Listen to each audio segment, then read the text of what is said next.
guys, it is Tristan with Nerdette's Newsstand, and today I have a special guest with me. I have been looking forward to picking his brain. I have comics and finance, which I will link in the pinned comment and the description. You can check out his channel. He does a wonderful job of speaking on comics history, comics by the numbers, so to speak, and talking about the industry as a whole. Now, is there anything right at your channel that you want to kind of introduce yourself and tell, basically what you're about? Well, my early videos were just me being a little annoyed with where some of the comic media was. It was just like, what was going on with Star Wars. I wasn't a comic skate or any of that other stuff. I wasn't scared off by the name. It's just at first I was like, what's going on with why is Batwoman so cheap and not good like the other Arrowverse shows? And then as I got fed up with Batgirl with issue 47. That was just like that irritated me in a lot of different ways, mainly because of how they handled the Killing Joke and all that. It's like a lot of people were saying that it was a good thing, and then I was like, no, that's the opposite of what would actually happen, because if someone was that way and they were a psychopath, then this is the opposite of what you would want to do, is challenge their ego. And then after that, I started looking at it and I'm like, oh, the reason that came out as so haphazard was the solicits were for a completely different arc. So this person had to suddenly rewrite and cancel the series. And then with Batwoman, I'm like, hold on. DC is owned by Warner Brothers, and they got bought by AT&T to put $100 billion gamble on HBO Max.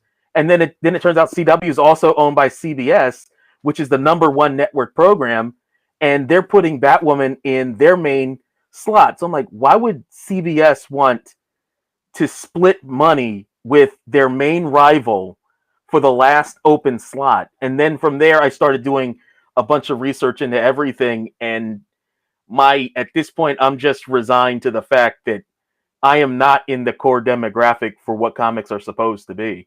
Like if they want comics to actually grow, it needs to be people the main audience needs to be about half my age. Well, and I think we've talked about that before when it comes to getting into the YAs. They're doing a good job with the Cami Garcia line of them, I think, personally. But were you talking about the issue 47? Was that the Joker tie-in issue? Yeah. I mean, you didn't like that? For me, it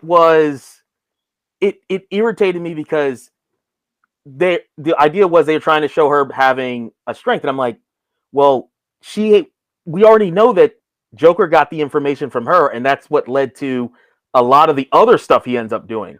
So I'm like, no, she gave him a code, but we already know that whatever code she may have given him in issue 47, he had no problem getting all of Bruce Wayne's stuff, all the technology, everything. No, yeah, you're right there. Like, snap of a finger.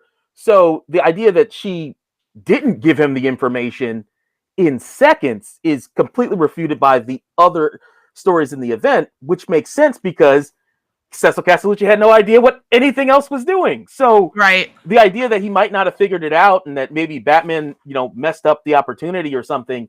No, that's not the case. It's, that you have to have him get this kind of a win. But, oh, don't worry. She stabbed him in the back so he wouldn't hurt any other people, except we already know that he was able to magically get his back fixed and have no visible problems whatsoever, except for a blurb a few months in. I'm like, that was, the beginning of the mess. 50 was really bad. Yeah. 50 was just, it was, yeah. Yeah. I mean, so basically what I want your opinion on here is a lot of what you've been talking about is the fact that the core demographic of comics right now are focusing on more of a city standpoint, right? Because cities are woke. So in your opinion, do you think, okay, actually, you know what? Let's define terms, because I know you may have a little bit of a different definition. So what is your definition of woke? I actually have two definitions. There's the classic definition, which came from the 60s. It just meant being conscious and aware of social issues. It wasn't just Okay. limited to race. By that token, I mean, Demon Slayer would be considered woke. Oh yeah. I mean, one of the things people said was, given the red hair, and I can't believe I forgot the main character's name already. I can remember that face, but I can't remember the name. But the fact that he had the earrings, which were more typical for Ainu, red hair, also typical for Ainu. And I'm like, so this guy is living outside of the main society. He contributes, he has a smile on his face. And I'm like, this is one of the things that, I mean, historically, it's like, oh, why do they always show black people smiling and it couldn't be all that bad? I'm like, well, no, if you were bitter and angry, that would set you up as a target. So you need to make it look like everything is okay. And I'm like, Ainu were to some degree discriminated against. And I'm like, this is really socially conscious, but it's not being done in a way that people call, quote, virtue signaling. Right. Which is really just code for didn't have a lot of, usually it's just phoned in story. If you're going to phone it in and then you don't think it's going to do well, you would want to make a reason for it not to do well. Right. And so socially conscious kind of being phoned in. Do you think comics by that definition are woke? Yes and no. Look, Tom Taylor, he can sell comics no matter how progressive he is, whether people are progressive or not. They'll recognize a good story with good art and good pacing. Right. I think the main concept is when the writer is like in the middle and they try to do that, it's not going to land the way it does when someone is popular or more established or someone who has just a better track record of telling good stories. They can do, they have more leeway. Like I talked to several times about Macy Scott, and that's like, I wasn't going to sit there and say that, okay, she should be like a top 10 writer. I'm saying like, no, this is an experienced writer who's able to tell a solid story, and she was able to add sales, but she was bookended. The person who came on after her, Jessica Salucci, Eisner nominations. The person who came on before her, Hope Larson, Eisner nominations. Instead, she was someone who was essentially a journeyman writer, was given the opportunity, and then did very well compared to the people who came before and after. And someone like that, they, instead of going into those super social messaging at the expense of a dynamic story, she had to rein it in because from her experience, she knew this is where you could go with it. And, I think in time, someone like that, if they build their talent, build their craft, and they get the higher profile stories, they can then add in the social consciousness in a more aggressive way. Granted, if you're doing Demon Slayer, you can add the social consciousness in throughout the entire narrative, which is the entire demon structure, and sell 80 million units.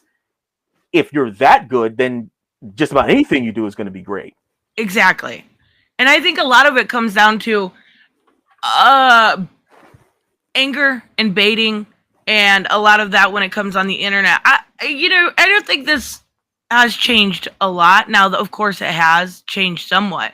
But when it comes to comics in the 90s, some of them are really bad. But if you go before that, looking at comics in the 80s, they never shied away from social issues. They never shied away from something that would now be called woke. So I think it's more of an issue of good storytelling as compared to woke. Because if you look, I know I mentioned beforehand, Tom Taylor's, I believe it was called Bad Blood, when he introduced Wink and Airy into the Suicide Squad, it was never like, oh my gosh, this is a first binary person in the Suicide Squad. It was like, look, we have a new character. I'm going to tell you why they're badass. And I think that's a lot of the difference in that the soapboxing is what people look at as woke. Now, that's not necessarily true. People look at a woman sometimes and it's woke. And you know what I'm saying? But like, when you really dive deep into the issues and you ignore the bravado online, a lot of the social messaging that we see now is no different than what we've seen before, but it's just a new progressive agenda compared. So in the about oh my god, I was gonna say Denny Cohen, but Denny O'Neil. You know, he would do a lot of social messaging with addiction and race and stuff like that. But now it's just a different set where it's more along the lines of an LGBTQ narrative. Do you see what I'm saying? Right. I would also say, I remember the Chuck Dixon. I remember listening to one thing from Chuck Dixon, and also, like, I actually wound up having a case where I sort of had like a first scale. The scales fell off my eyes. I'm like, one, it would be hard to say. Well, one, a lot of the stuff that Denny O'Neil wrote was better constructed than what came before, but it sold worse. And it sold a lot worse in part because it was the 1970s. Marvel was on the ascendant, and Right. by the time you got to the early 80s, I mean, that's when the two things that weren't clicking in the 70s was Daredevil and the X-Men. And for whatever reason, Stan Lee just kept trying to make that work. But first they brought in Byrne and Claremont, and we all know what happened with that. Oh yeah. And then with Daredevil, they managed to bring in Frank Miller. I'm like, dang, like, you know, at first I'd have been like, oh man, why do they have this guy on DC's Mount Rushmore when he was losing sales like that? And I'm like, hold on, what was competing with Claremont and Byrne's X-Men? I mean, there was nothing. So I'm like, yeah, you're going against the GOAT, and you take an L.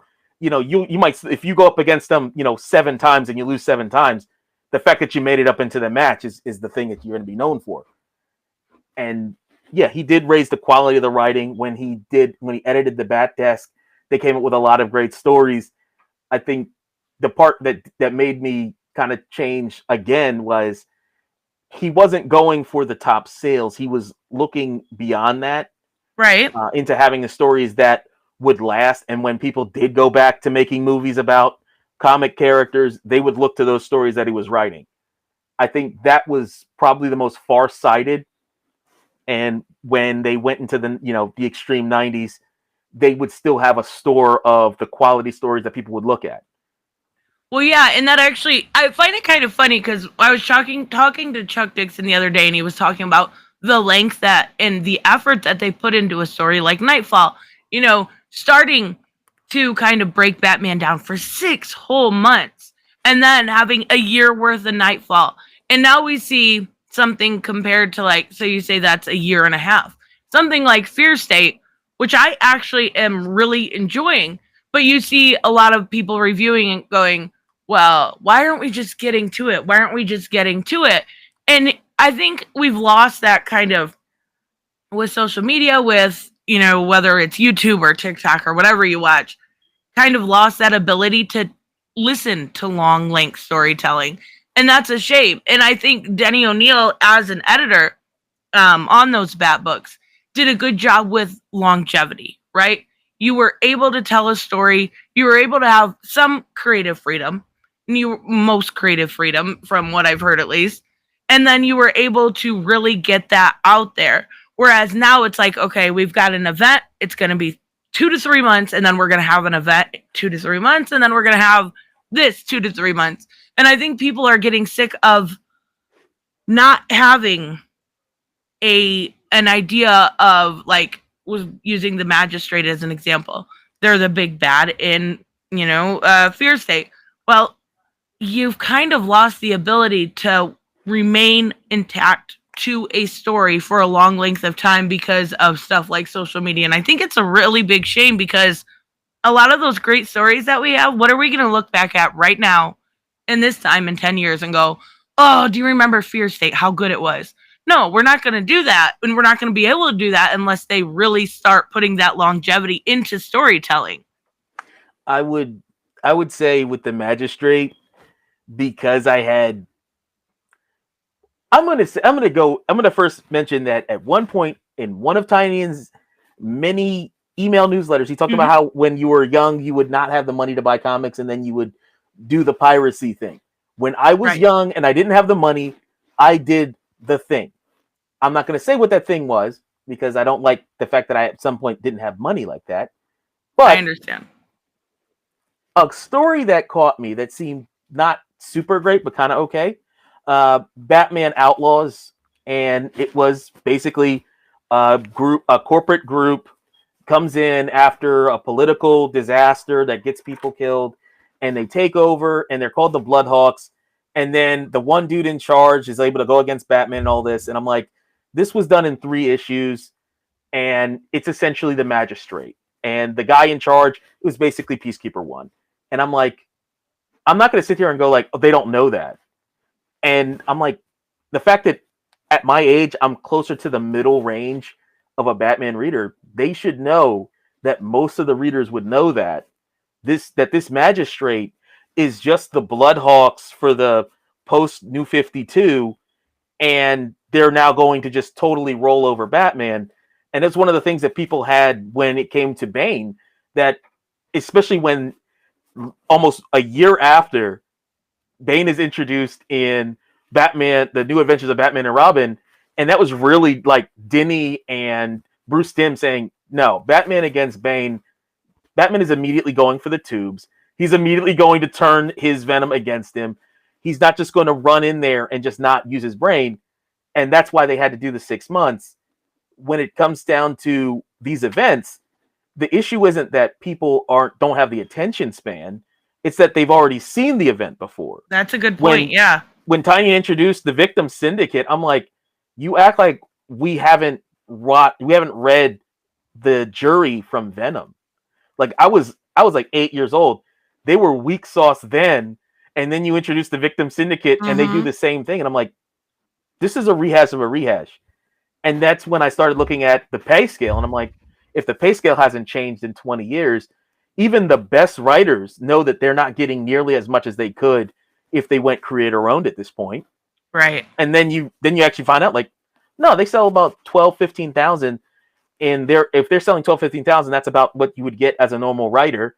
And then you've got from Scott Snyder, if you're selling 30-some thousand from Image as a creator owned, you're making more than you'd make if you were writing Batman.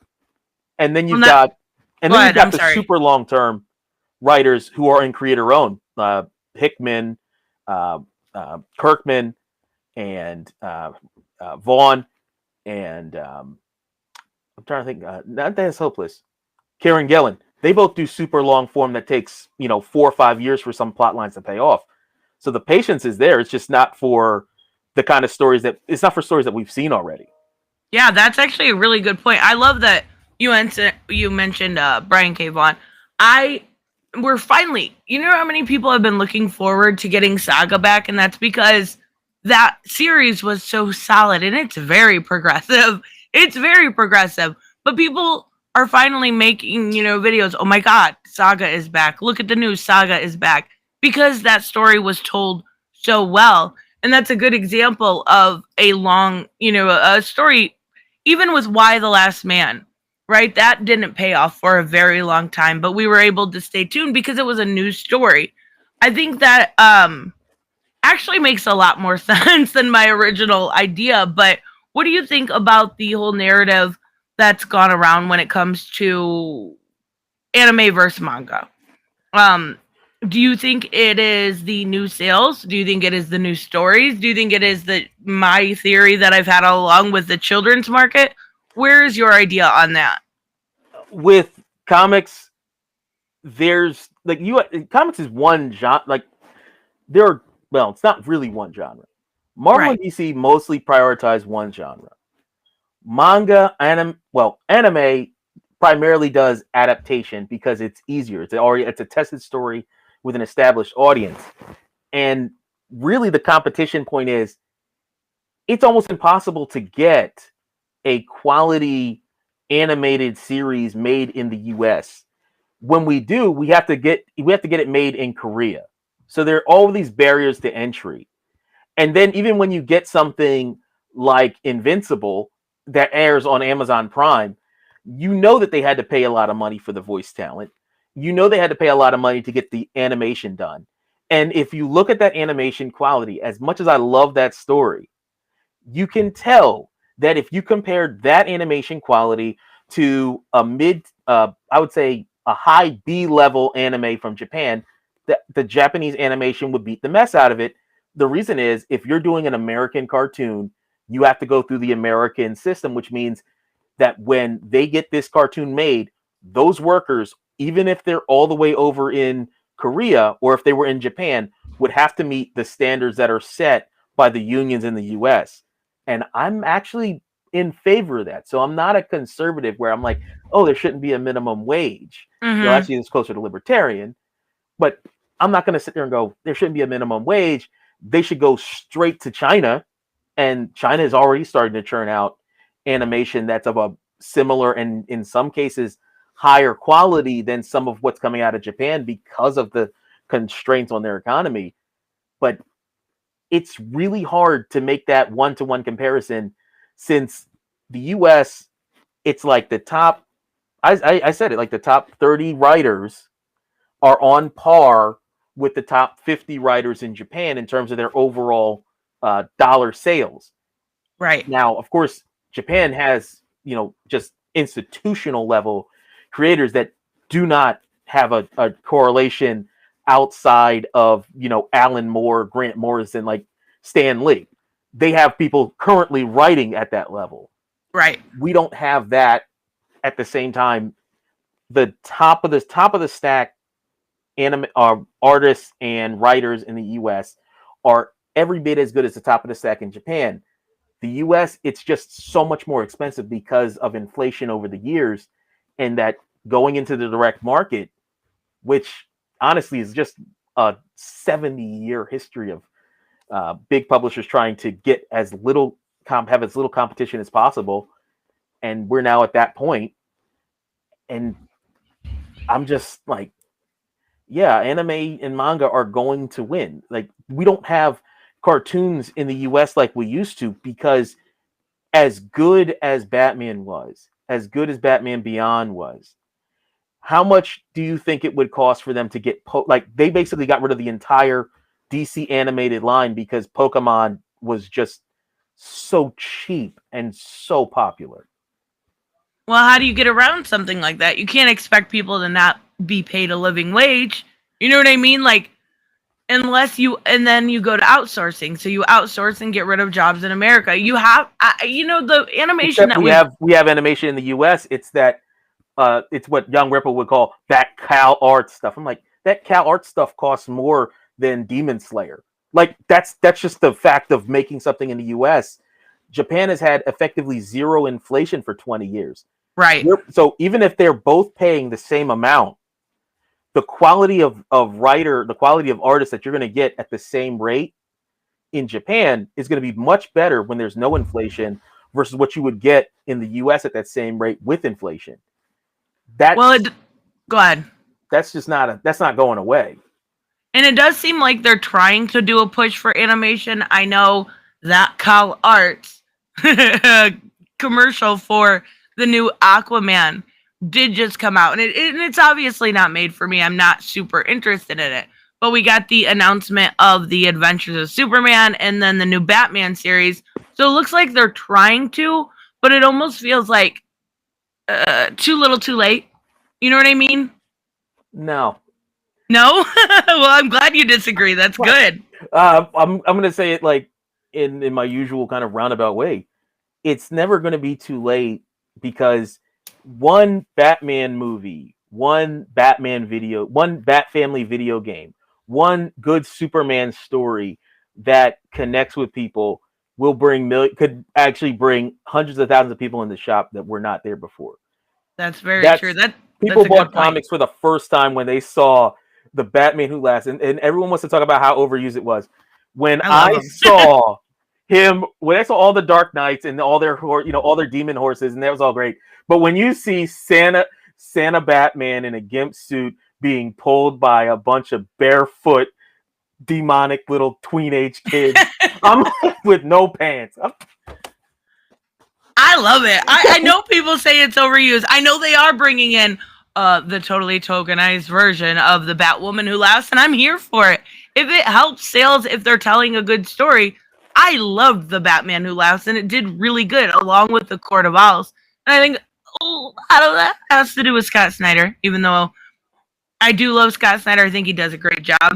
But he's kind of on Comixology now, which is smart. which is really smart. But when it comes to this whole anime and manga kind of narrative, I do feel like that it is it doesn't have to be, and I think that's what people misunderstand is it doesn't have to be one or the other. It doesn't have to be.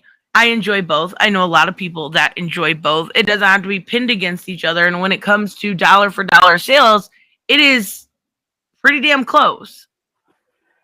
I would say it's only if we're comparing the best anime and the best, not best anime and the best cartoons. If we're comparing the best comics, like the best selling comics and the best selling anime, there's room for comparison. And then you have to make, like, obviously they're going to say, hang on, you can't compare single issues to Tankobon. I'm like, yes, you can. Why? Yeah, Japanese why not? Tankobon costs about the same amount as a single US comic. That price point alone is going to tell you most of what you need to know about just how powerful the brands are that Marvel and DC have. That they can get away with something that in Japan, like the idea of stories that diluted storyline, that kills plenty of manga. But the point is, American comics, because of how iconic those brands are, they have been able to basically price themselves to such an extreme point that they don't have to worry about bringing a broad number of people into their comics. Right. Because they can make a best-selling game that's going to sell all over the planet. Oh, God, yeah. Back in, for the last 40 years, Marvel and DC have been able to use the iconic status of their characters as the main source of their income. And granted, Marvel went bankrupt, but that was because of bad business decisions. Right. DC was able to have the best movies for a long time until Disney came in and basically did the Disney formula for Marvel characters, and it's been a wrap. The fact is, the more iconic DC has more iconic superheroes. Oh, yeah, I completely agree. I think, and there's a reason why we see a lot of people complain, but there's a reason why we have 40, 50, 60% of the solicitation showing us Batman. Obviously, they know what sells, right? Batman absolutely would be a better seller, though. Superman would be a better seller. The problem is, Batman represents like a character. Superman represents an ideal. Everybody's ideal is going to be different. And once you get that ideal Superman story, you're going to ride with that for the rest of your life. Well, look at stuff like All-Star Superman. People know that story. People love that story. I would say, and this is only not going to get, while a lot of Superman fans will all go All-Star Superman, I think like probably four out of five out of six have their individual perfect Superman story. Yeah. That isn't going to be something that most people know. And it's the fact that while everyone might, run the nines, what do you get for the man who has everything? What's so great about Truth, Justice, the American Way? But ultimately, it's going to be this one individual little storyline that somebody did 3 issues that 90% of people don't know. And that story is their perfect Superman. Batman is much more utilitarian, doesn't go to that kind of a height.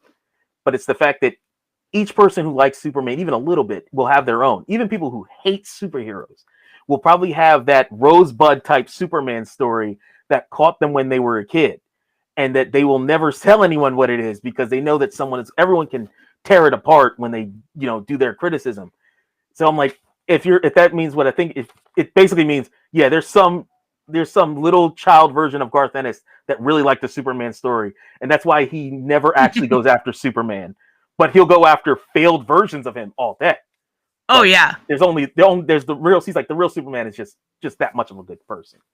Oh, yeah, absolutely. So where do we go from here as not only consumers, but as people that look at the industry and kind of critique it? What is the next step in making sure that these things that we grew up with don't just disappear? Well, one, it's the Dolphins and Whales. I mean, they're going to keep it around. Oh, yeah.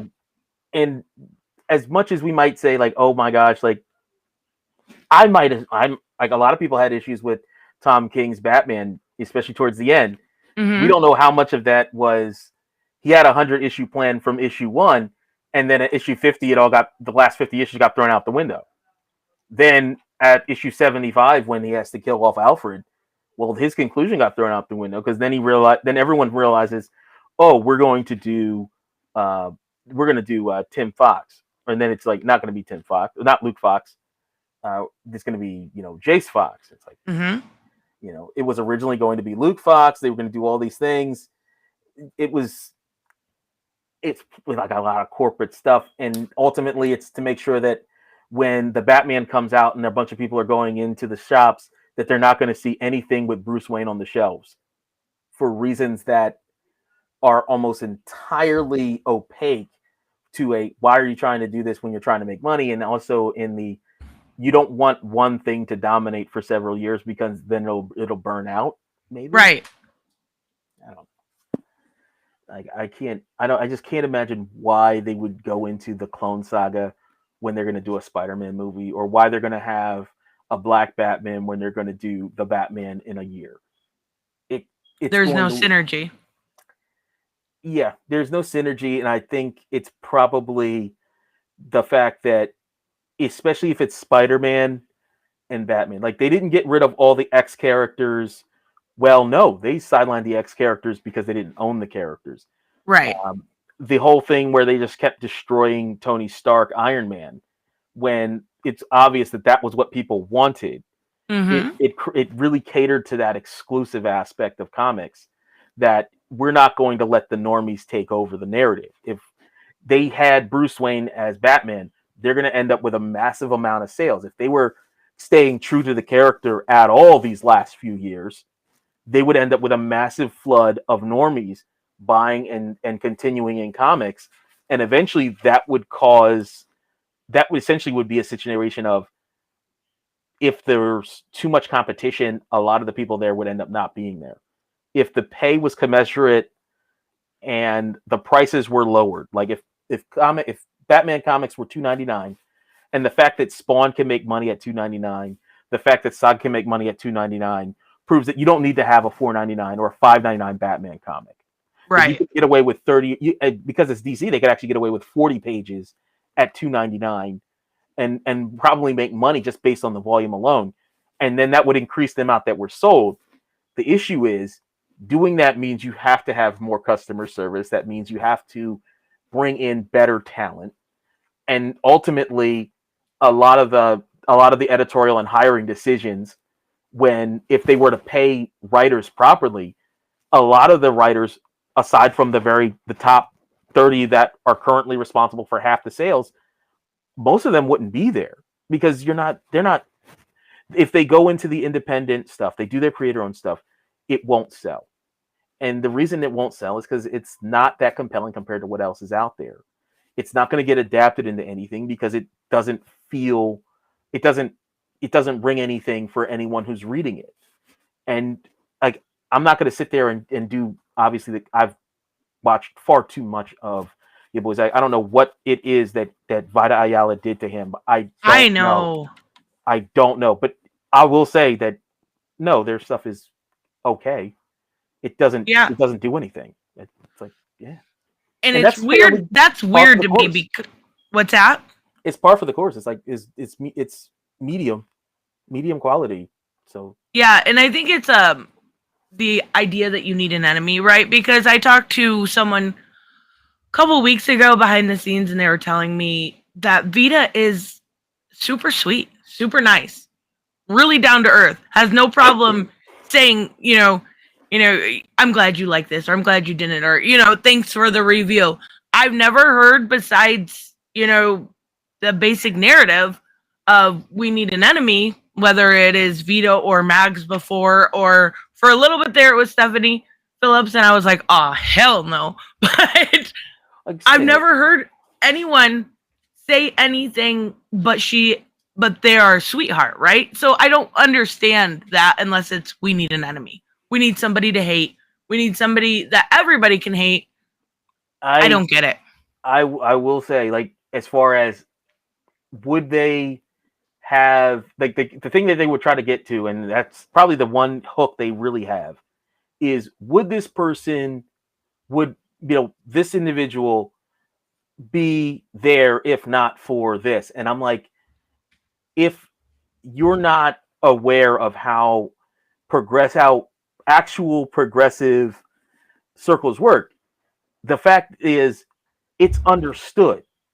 Right. Unless this person is in the, unless they're in that top 20, 30, like top 30 people, outside of that top 30 people, it's just like the 80-20 rule. Unless this person is in that 20% that are bringing in the 80%, that the reason that they're brought in isn't because of merit. They're brought in because, oh, I think this person's going to be nice. It's not brought in for an objective reason. Right. Like, you bring in Grant Morrison, it's because you want to knock this thing out of the park. Right. You bring in Tom Taylor because you want to knock this out of the park. As much as I've never felt too much about Mariko Tamaki, and I question how much of it is synergy and how much of it is whatever, what have you, Mariko Tamaki nevertheless brings in sales with Detective Comics. And it's good. I would say it's on par with what you had with Tomasi. It is actually on par with Tomasi. Tomasi was on par with Tynion. That's a big compliment. Right. So she's at that level. I would also say that Tom Taylor with Nightwing, granted Nightwing plus Barbara Gordon, is every bit on par with Tamaki's Batman with Huntress. So that should say, like, she may be close to that level. She might be over. She might be under. But she's definitely quality, and yeah, she should be at DC. Whether she should write Detective Comics, yeah, you can argue that. Well, right. You can argue that for most of the people writing. I would argue that Tynion at that point had not shown that he could do Detective Comics. And it wasn't until he did Something Is Killing the Children that I would say, oh yeah, you should probably have him on. He would be a decent choice for Batman. And then I would also argue, depending on whether he's doing other creator-owned stuff, you might get burned with him. He might dilute his product, because when he started doing The Woods, and I think he was doing his cognitive eugenics sequence, I was like, this guy's got creator-owned stuff that he's over-prioritizing. Yes. And sure enough, his Detective Comics run got diluted.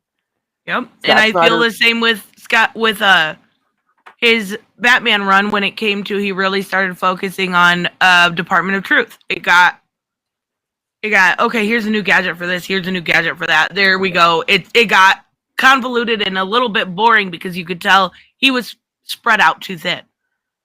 Oh, he wasn't spread out too thin. He's got his own. He was probably mulling alternatives to working at DC. Right. Since everybody knew that the 5G thing was going to be just a massive sink that was at best going to have a short burst when they gave a bunch of number ones.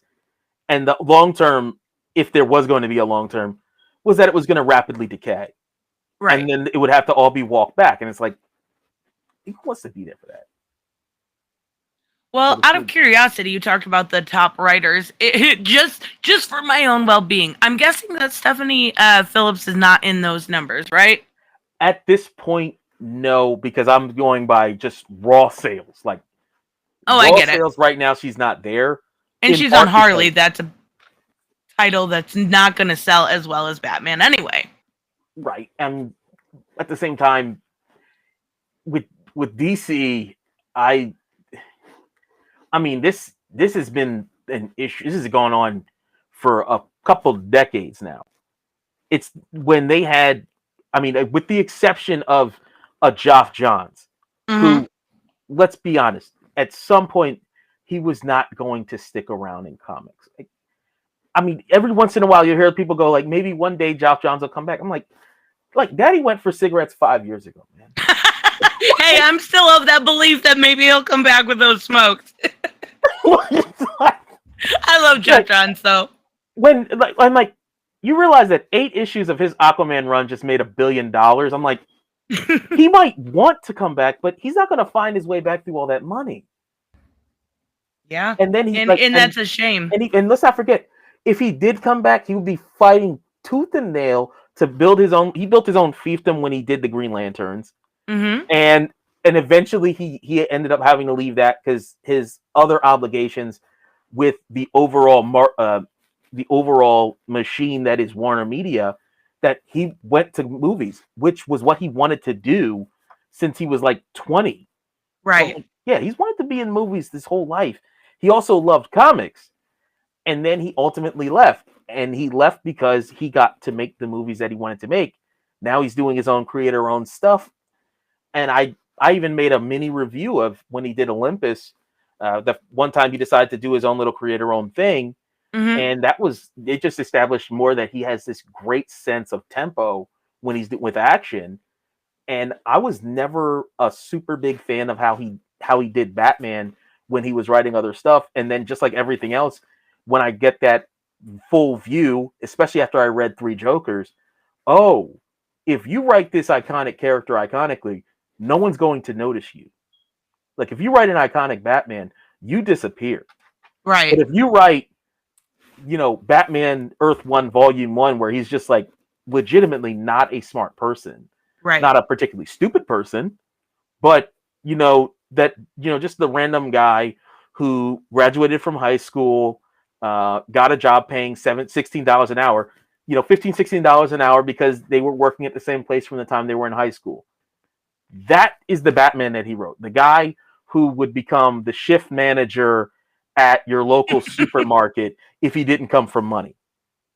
Because he worked there from the time he was 6'15", and he just stayed there the entire time because he knew that was the best shot he was getting. And that's the best way to describe Earth 1 that I've ever heard. But you know what? They had that badass Alfred. I love that.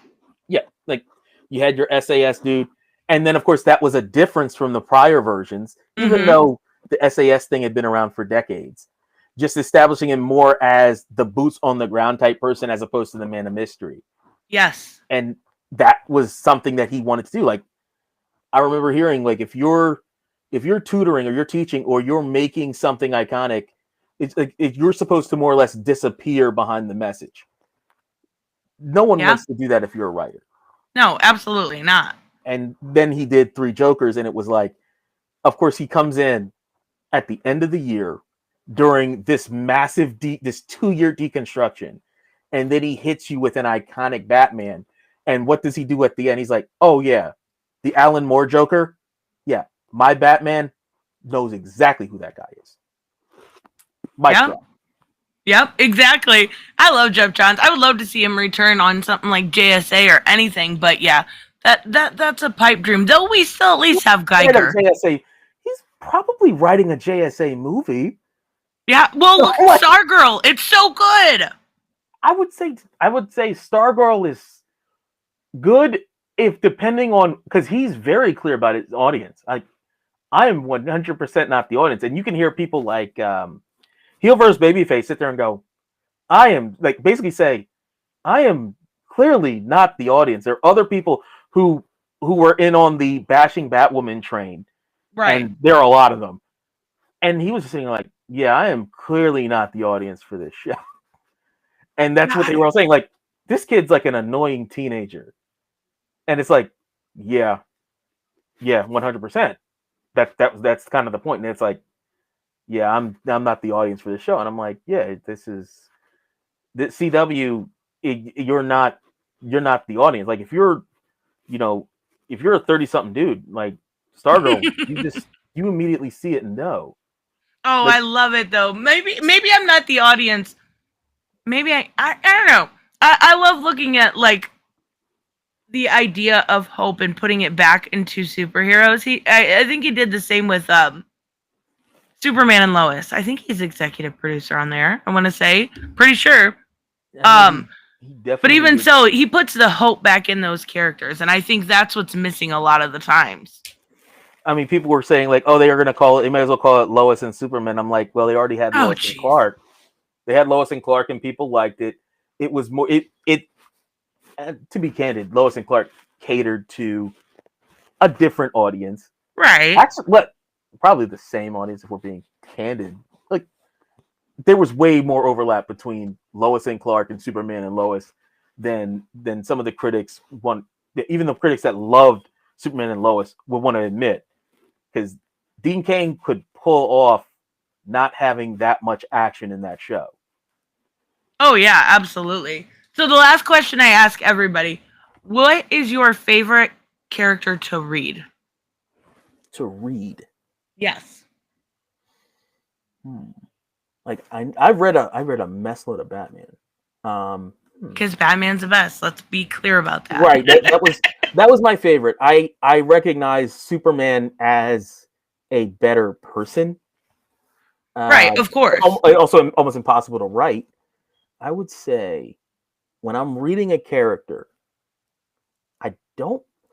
it's rare for me to truly enjoy Batman when I'm reading him. I enjoy the story. But as far as the character, it's just the character is just outside of my realm. I would say, and this is going back into my manga, Claire from Claymore. That was a character. I've never read it. Yeah, it's essentially, a lot of people call it the shonen version of Berserk. So you're gonna have a lot of the dark themes in there, and also violence, gore, nudity. It's clearly a shonen.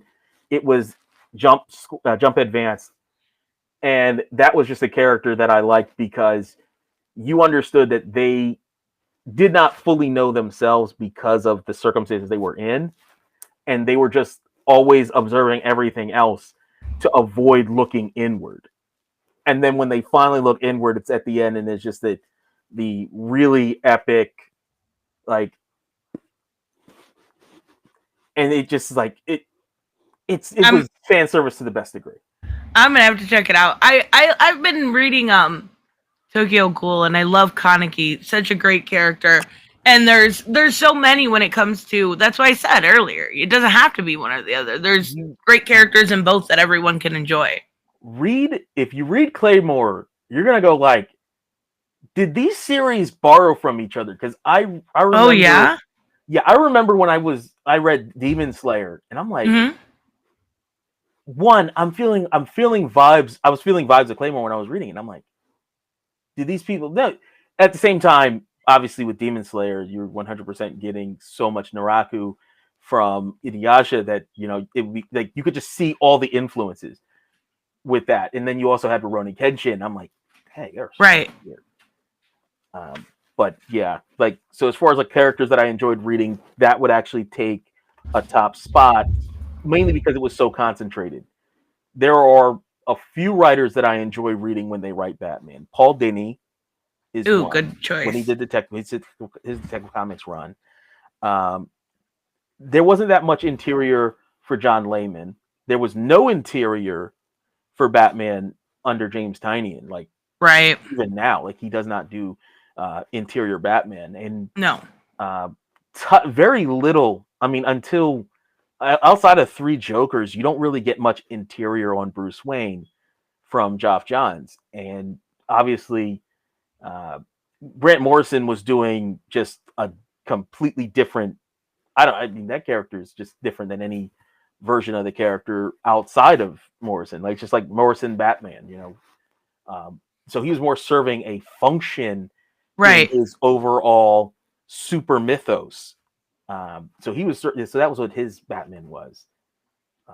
But as far the only thing with Tynion is at least Batman got a boyfriend. That's the best you're gonna get. I do like Ghostmaker, but it definitely seems like he's trying to do the whole bromance thing. Yeah, I'm like, with that, and he felt too much like nobody. The character that Tomasi introduced and did a quintessential, it was one of the best manga homages, having this badass single arc adversary, just letting you know that this character is super awesome and they're not making it out at the end of this volume. When they had, with Naruto, when you had Zabuza and Haku, it's oh, dang, these are really great. End of the arc, done. Itachi was a classic 3-touch villain. There's the traumatic thing they did in the past. There's them showing how much farther the hero has to go, and the third time they're done. Like that was one of the things. That's one of the main things that comics has to at some point realize, that you're going to have a disadvantage against the closed end story, and if you're not going to be able to deliver that kind of payoff, Right. if you're not going to have, you're going to That's a see good Darth point. Vader. Like there was 3 touch with Darth Vader. Mhm. Star Wars New Hope, Vader kills Obi-Wan Kenobi. That's the first touch. Second touch, he cuts Luke Skywalker's hand off, completely destroys his world. Third touch, Vader dies, takes out the Emperor with him. You don't have that with comics, because like how many times have people tried to have the Joker killed off because they understood the long-term negative effects of keeping the character around? Exactly. No, Yep. That's Okay. exactly right. But thank you so much for coming on. I really appreciate it. Make sure you guys check out his channel in the pinned comment and in the description. Does absolutely amazing work, and does a really good side at getting a different perspective. And I really appreciate that about you. Is there anything you're working on that you want to plug or anything like that? I'm still trying to bring behavioral finance into and putting that in with comics, and also getting the summaries of some of the books I'm reading. I wanted to get summaries for Economics of Comics. I wanted to do Comic Books Incorporated by Shauna Kidman, American Comic Industry in Hollywood, Alicia Perrin, Gary Styrer, 10 Cent Plague. Well, actually, I read that when I was in college. David Hadji. That just really basically shows how things got to where they were in the comics code, and basically I became like, DC is like the most anti-competitive incorporated thing there is. They hate competition. And of course their actions help create Marvel. So well, thank you so much. I really appreciate it. We'll see you guys next time. Bye-bye. all right, Tristan, have a blessed one.